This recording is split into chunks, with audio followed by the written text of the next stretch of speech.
Hello, this is Ponder Darling, my busted heart, and I am here to talk about sex again. I was just talking to one of my good friends. He's one of the two people who stands between me and complete disgust and hatred of all men. And he was talking about how, he would love to sleep with somebody, but then he would catch feelings, which surprised me because I think of men based on the overwhelming majority of male behavior as not being able to catch feelings easily. I mean, obviously men do catch feelings. Men do enter into long-term monogamous relationships and have feelings for women, but I think I'm guessing that that's kind of rare, which is why he's only one of two people that stand between me and hatred of all men. He's rare.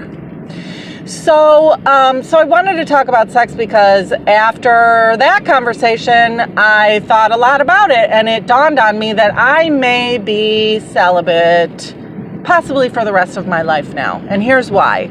And this is important because I wanted to share this because I'm willing to bet I'm not the only one that has this issue. I am an empath. I am a female.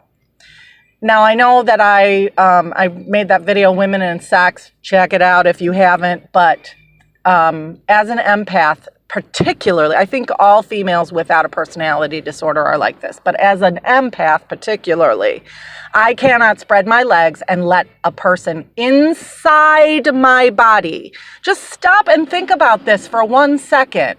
If you're a woman and you're having sex, or a gay man having anal sex, by the way, I'm not discriminating, you are letting another person inside your body. Okay? It has profound implications that we don't want to talk about and we don't want to think about. But really, on an energetic level, and I know this might be too woo-woo for some people, but on an energetic level, you are letting their energy into your energetic aura. And if they've got demons, which they probably do, because we all do, that darkness is going to penetrate your aura, and you are going to be tainted with it. This is what happens.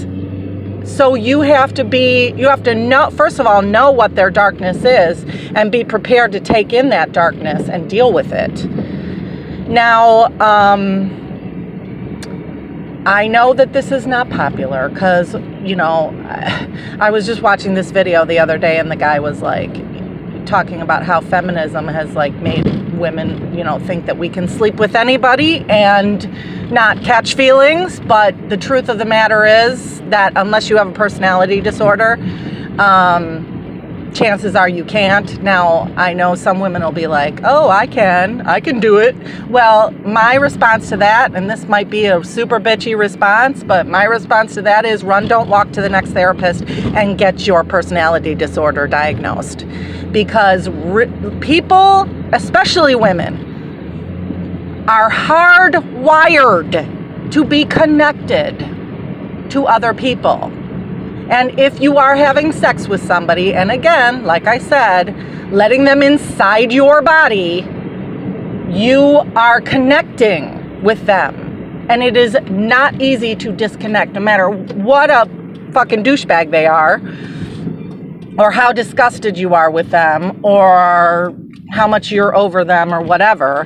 You're connected. That's why people have a really, really hard time disconnecting with people who are abusive to them. It seems like a no-brainer. I can just walk away from you because you're a fucking asshole. It's not that easy because you are connected energetically. You're connected. They call them cords. There's psychic cords or trauma bonds, or there's all sorts of different names for it. But whatever it is, it means that we are connected with these people, whether we like it or not. Now, the other thing is, this whole monogamy thing, honestly, I think the real issue is about lying. It's not about sleeping with other people. It's about lying about it. It's about doing it behind your back. It's about making a promise and breaking it. If you know that you're the kind of person that's gonna want to sleep with another person, just fucking say it up front and give that person the courtesy of being able to decide yes or no. And when I say up front, I mean before you fuck them the first time.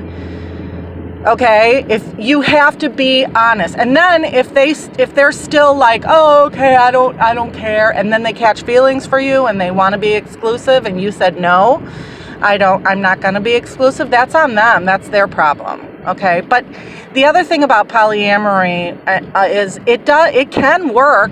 It can work if everyone's in agreement. The problem is, and I'm like this, I'm not a good sharer. I don't want to share.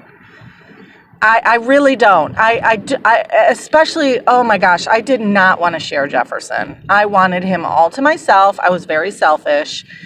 And that's how it was. I didn't want to. And instead of like being, instead of really like being clear, because obviously he's not able to be monogamous, he ended up cheating on me. So, but of course, like, if he would have said, yeah, I want to sleep with other people, I would have been like, no. And he did say that to me, and I did say no. So what he should have done was say, okay, the end of this conversation, we're not going to be together.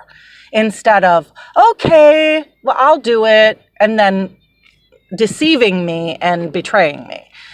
Anyway, I think that we do ourselves an incredible disservice when we think that we can sleep with people and nothing bad will happen. So, if you are recovering from a narcissist, and a lot of these people say this, I'm telling you, I've lost count of the officials, like people that you gotta respect and admire because they know so much about recovering from narcissists. Every single one of them says don't jump into bed with people, and I concur. It's really, really important because that's how we got into it. That's how we got into this situation in the first place. We thought that we could do it, and we didn't take the time to really analyze the red flags before jumping into bed. And by the time we jumped into bed with them, it was too fucking late. We were already hooked. So please try not to do that again. Learn from your mistakes. Preserve yourself. And find somebody who's going to respect you and be gentle with you and be kind, and somebody who deserves your feelings. That's all I got. Thanks.